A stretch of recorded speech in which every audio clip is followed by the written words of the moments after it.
It's Miriam. I'm Bernie. From Rustic Waters Homestead. So we're back with another chat between us.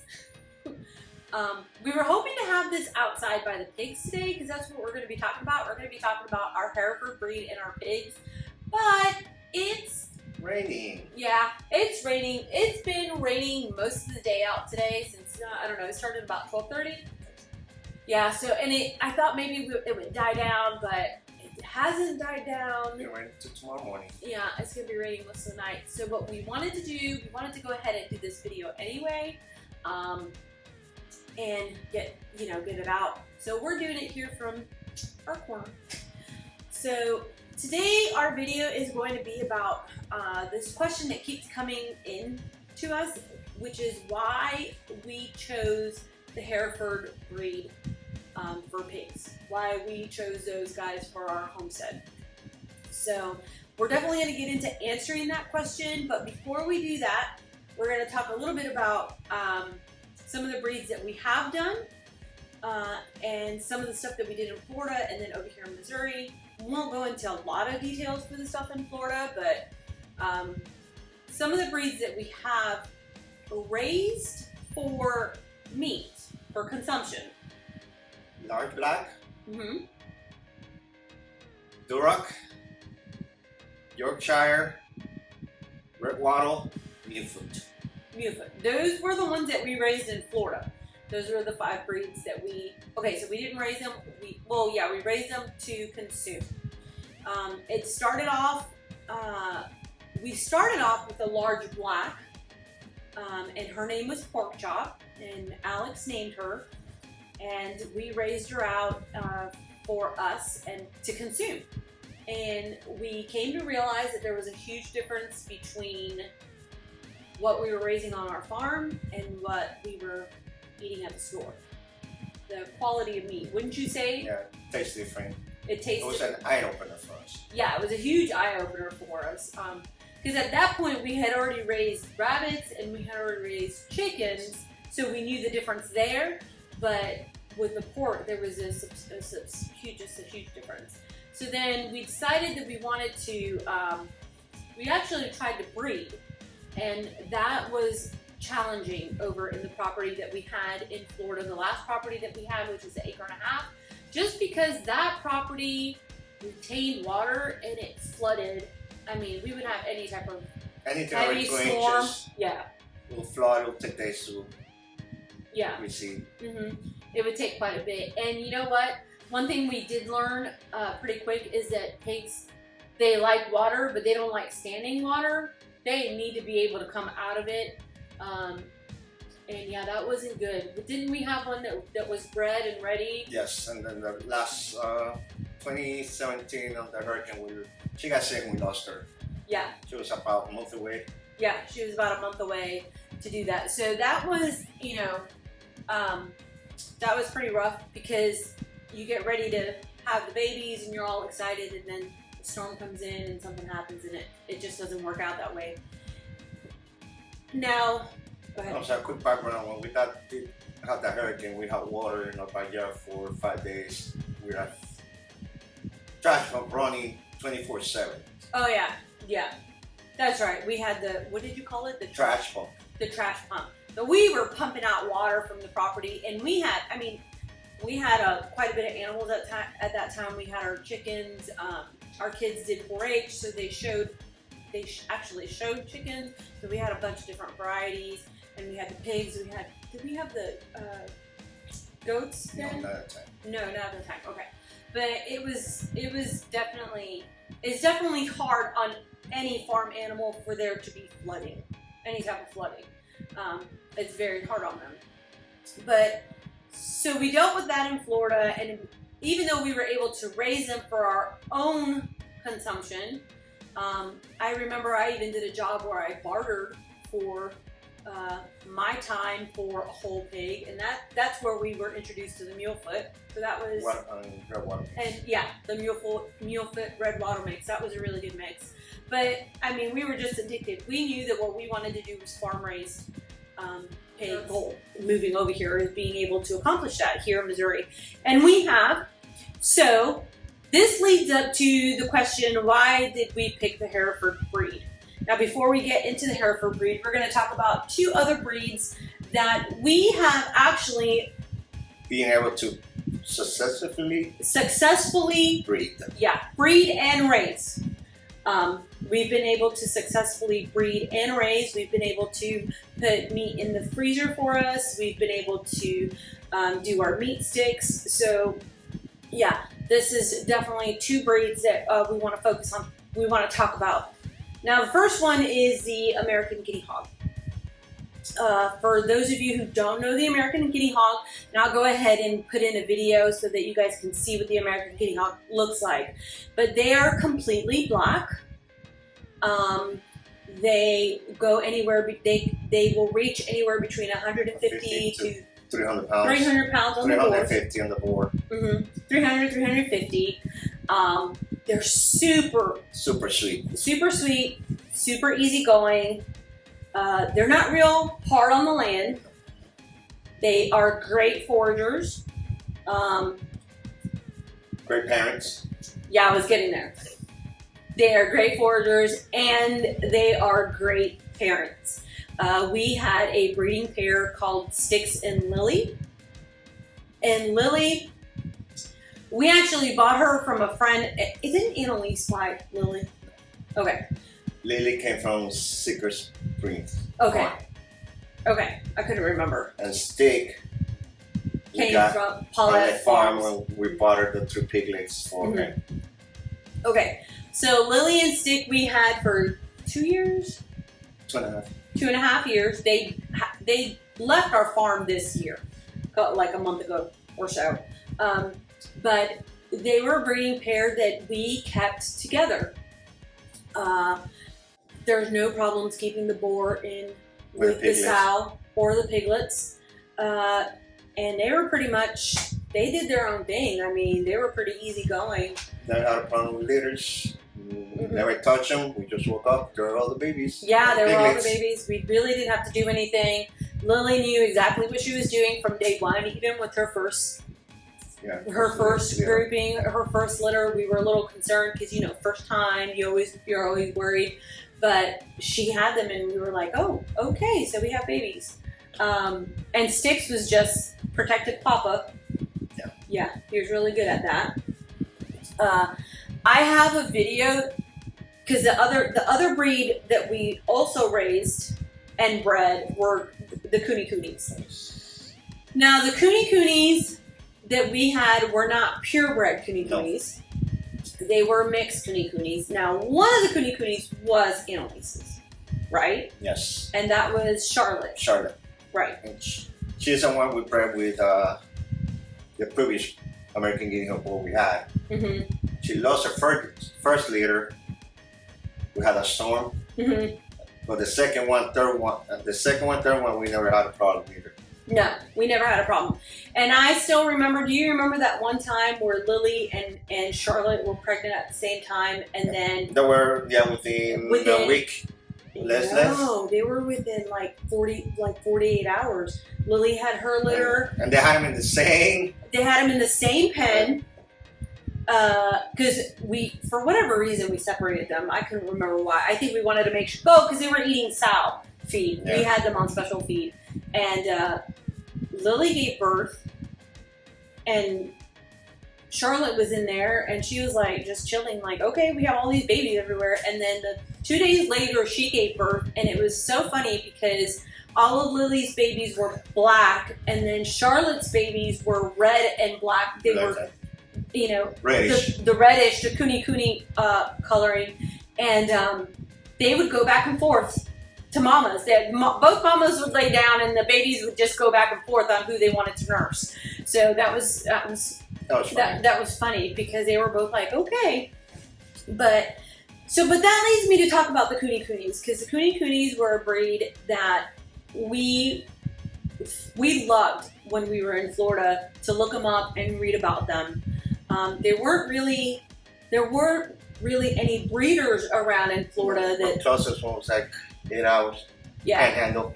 Yeah, there wasn't really anybody close by that did KuneKune, so we did a lot of research on the internet.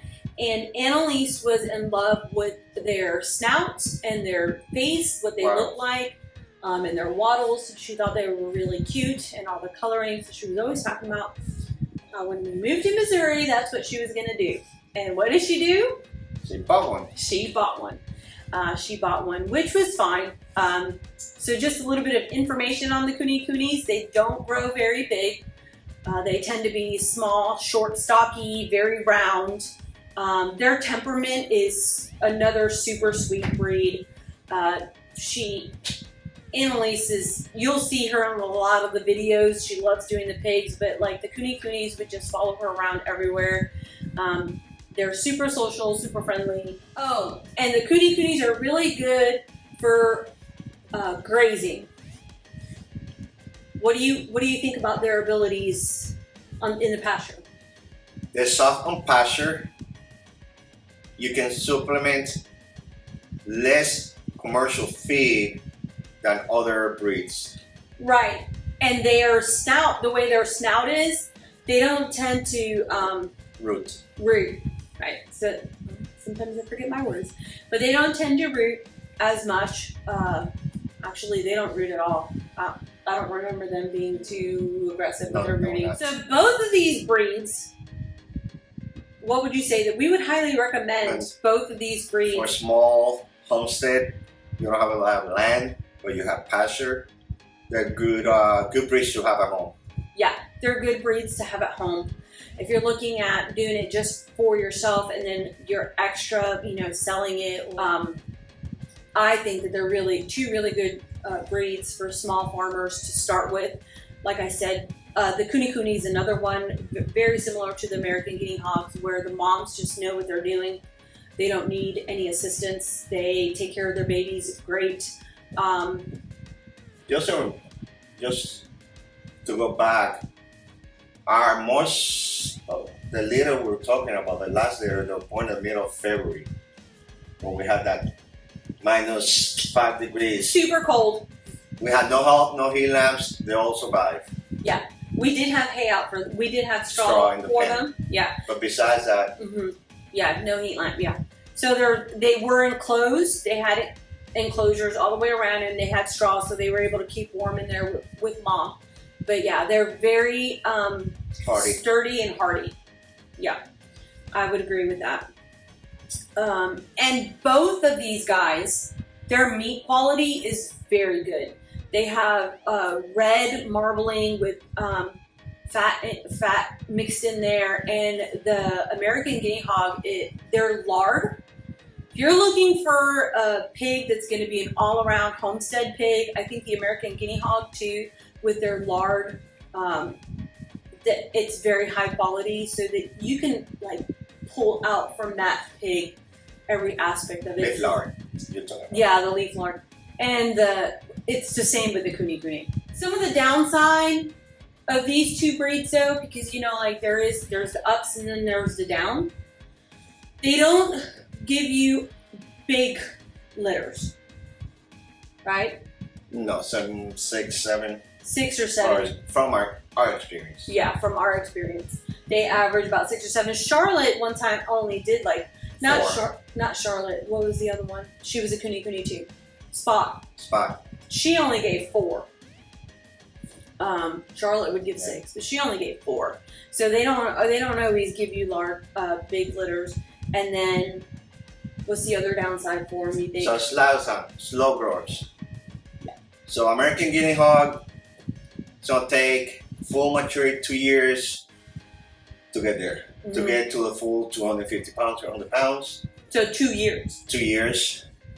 The KuneKune, about 14 months to get to pusher size. Yeah, I would definitely think that was a con for our homestead. And when you start homesteading, your homestead evolves as time goes by based on your needs and your family needs and what your goals are.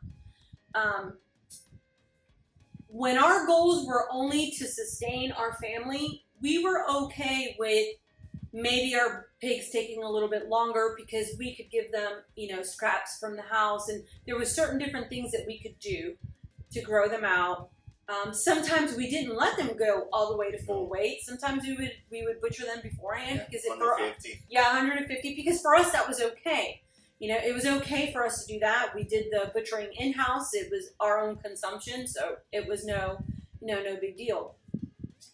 We even butchered them for our own parties, you know, smaller pigs. So it's just depending on what you're looking for, what you're needing to do. But in our case, our homestead has evolved where now we are trying to bring in the same quality food that we were doing for our family and for our consumption to our customers. But still keep those same foundation and the same traditions that we have established in our homestead, and the same premise of we want our food to be good quality, we want it to be raised the way it should be intended to be raised, and to have a really good product at the end. With that in mind, that took us to the next level of what we were looking at, which is now going to answer the original question, which everybody's asked us, which is, why have you guys moved into the Hereford pigs? You know, what was the deciding factor to go from one to the other? So we started some research after we decided to change breeds. And last year we went to the Ozark Homesteading Convention. Yes, last year we went to the Ozark Homesteading Convention, where we had the privilege of taking the class with Bacon Acres. Yes, we took a class with Bacon Acres, where he went through all the steps, whether you're gonna raise your pigs for yourself or you're gonna do yourself and customers. So he went through a list of different heritage hog breeds, and after doing some research, I explained to Miriam, and I decided to get the Hereford pig. Yeah, that's exactly. He decided, and I said, okay. So that was a really good homesteading convention. I recommend it for anybody who's looking at getting into homesteading, whether it's new, and then, you know, like I said, everybody's at different levels with their homestead. We did go through looking at different pigs. We knew that we needed to move from smaller pigs, which the American Guinea Hog and the KuneKune are smaller heritage breeds.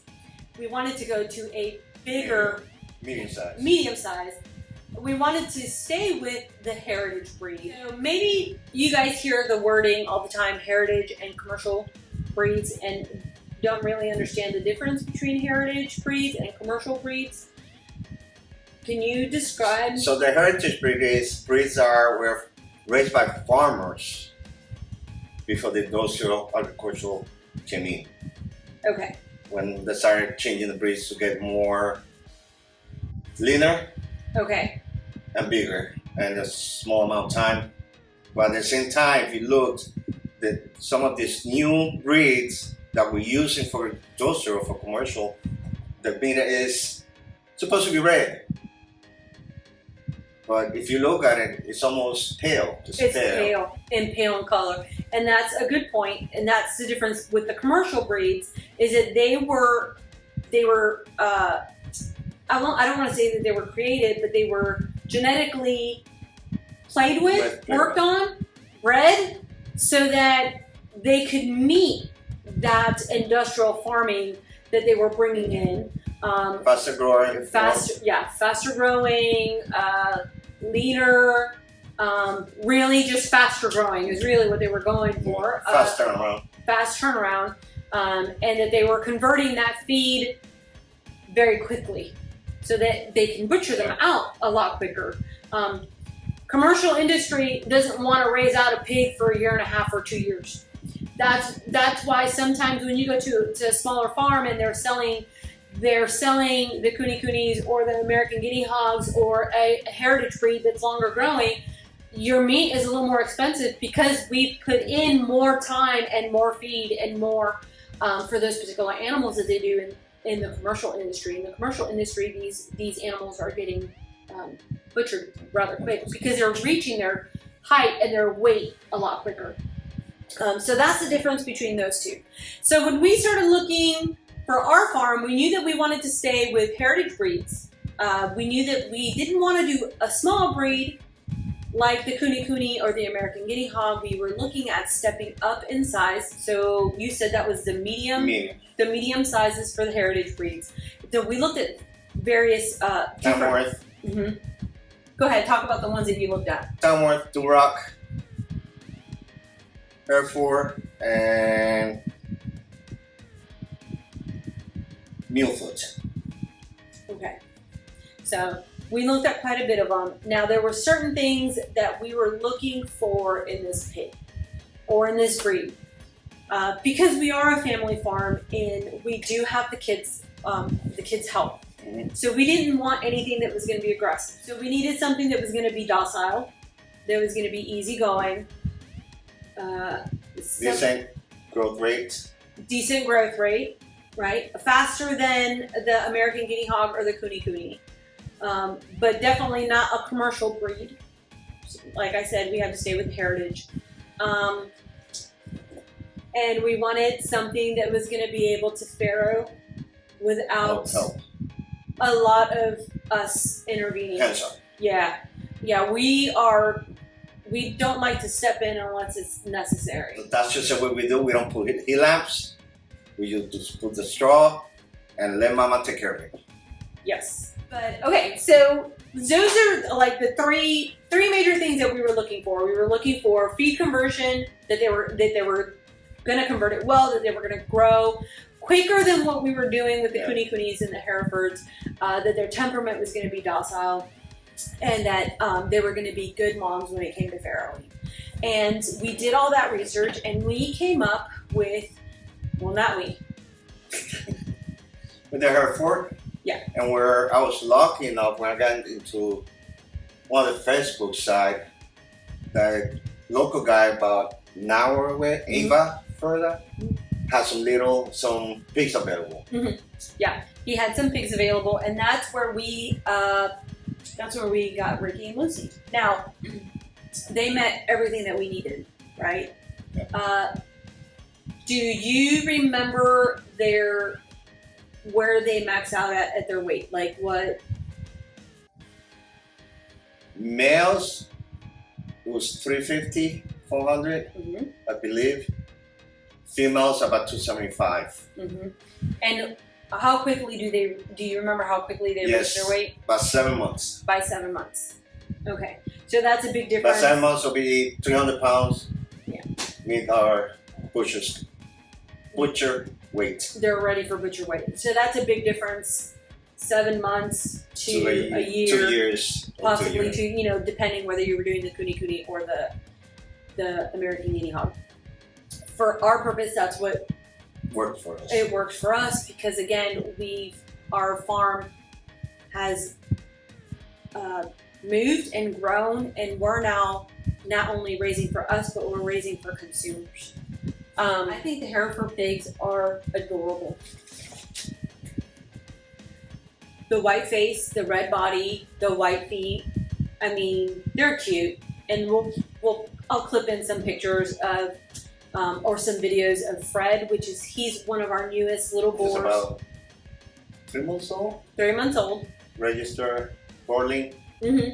So we have, all together now, we have 4 Hereford. So we really want to bring awareness to this particular breed. It's not something that we found, it's not heavy here in this area in Missouri. If it is, we don't know. No, we only know about 4 breeders right now. Yeah, so if you're in the Missouri area and you breed Hereford pigs, drop a link, let us know. Because I think it's always, especially if you're doing purebreds, registered ones, because it's always good to know who's within the area. Our goal is to continue to keep them registered, because we like to show that they are purebred Hereford pigs, and that's what you're getting when you're consuming it. And we know that their meat is red and marbled and beautiful, and we can't wait to try our first batch from our own farm. Right? Right. Lucy is pregnant. Yes. So we'll be doing updates on Miss Lucy because she looks pretty hefty out there. She was about, I believe she's about 6 weeks away. You think, okay, so he thinks about 6 weeks. Like she came in and she got pregnant.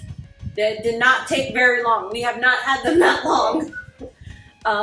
And we're going to be doing a video of moving her from one pen because she's with Ricky now, our boar. And we're going to be putting her in her pen area where it's our nursery. It's a nursery. It's a cage area, hog kennels, just to make sure we don't lose the piglets to the coyotes and stuff in the back. Yeah, so we'll be able to actually do a video out there because, you know, like I said, today it's raining, but we really want to take you guys out there so you can see where we put the mamas when they're going to farrow and how we set that area up. And then Ricky's going to stay out. We'll probably end up putting him with Ethel. Yeah, we'll end up getting Ethel in there, and then Ethel, even though she's not registered, she can still make piglets for us, so that's not a problem. Bacon is bacon. So yeah, I mean, I don't know. I think that covers it. What do you think? Pretty much. That's pretty much. So that's our 3 top reasons why we picked the Hereford breeds. And docile. I was worried about moving into a bigger breed. Now that I think about it, I was worried about moving into a bigger breed. And if you guys, I'm going to link up some videos. Ricky has become like Annalise's best friend. She does all sorts of things. She rubs him, she lays on him, and he's just Mr. Chill. He follows her around. So, and that's the boar. I find it pretty humorous because he's pretty big.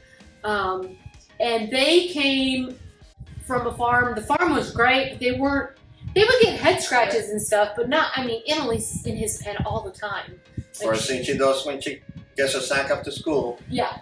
I gotta go check on the pigs. She'll spend 10-15 minutes penning him. Yeah, she's like, I'm gonna go see my best friend. I'm like, oh, okay. So yeah, I definitely love that factor that they're very, very chill. So, all right. And we have proof. And we have proof. We have a video of her 3 things you should never tell your pigs. Yeah, real. Real. Yes. Very funny. I'll link that so you guys can see it. You guys stay tuned. We're planning some giveaways. We're getting our content, more content coming out for you guys. We're going to be doing farm tours, talking about our chicken, talking about our geese that had gooselings. So we'll be doing a video on that. Pretty excited about that one. This is my favorite time of year because this is the year where we get all the babies, and I love all the babies on the farm. So you guys stay tuned. If you like what you see, go ahead and subscribe, hit the notification button, make sure to like, share, leave a comment, do everything that you need to do so that we can continue to move up on the YouTube channel. And I think that's it. Anything else? That covers it. All right. You guys have a great day. See you later.